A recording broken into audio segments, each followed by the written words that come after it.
feeling sick, and then you start feeling better, and then we go through all the withdrawals, and then when you go through all the social conditioning that you have to recondition and relearn, rewire and relearn, and then people are asking you questions, and then when you talk, they don't want to hear it, right?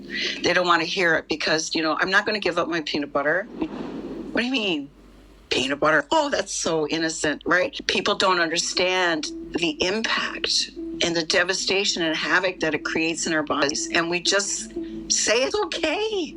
I was waiting for this book to come out, right? Waiting for the book to come out. 2 years into No Ox was one of the key things that brought me from an average athlete into a world-class athlete at my age.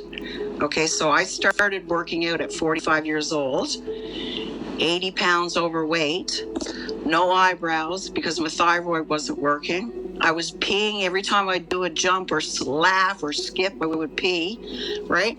I would pee myself because I didn't have any bladder control. My arches, my feet were sore all the time. But I started weightlifting. I started CrossFit. And I remember falling in love with the sport of CrossFit and seeing all these impossible things that people my age and younger were doing. And I thought, I got to do that. The first 10 years, I kept trying to qualify. And each year I did get better, but I never ever qualified. But in my 10th year of training and learning and putting all the pieces together, having the right coaching, having the discipline, I went from an athlete that competed with just, to qualify for the CrossFit Games in 2021. So I started my journey in 2019, really. It was in November 2018 is when I had stopped eating vegetables, okay? But in that timeline. So here we are now, all these years later. I'm in better shape at 57 years old than I was when I was 21.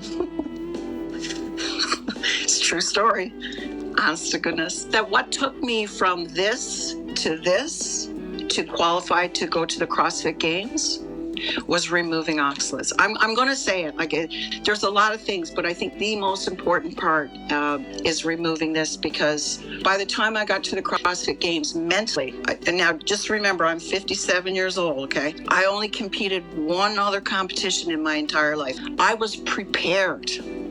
And I went from, at the beginning of the season, I went from 5,578th place to 9th in the world. So in my second competition, I qualified in the final heat. That doesn't happen to too many rookies. It doesn't. Because of the foundation that I built with removing oxalates, I was able to get better care with my chiropractor. I was get better care with my physiotherapist, with my massage therapist.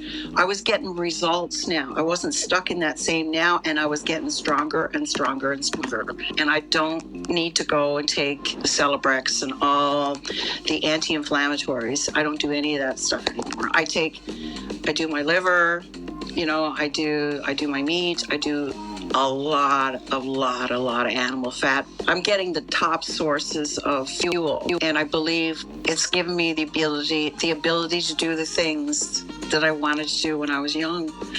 So I had no idea what my body was capable of doing. It's a shame, it's a real shame that if you live in this life and you got into this body and it's riddled with oxalates, because all those issues are all oxalate related. They're definitely all oxalate. That's my opinion. That was what I've learned.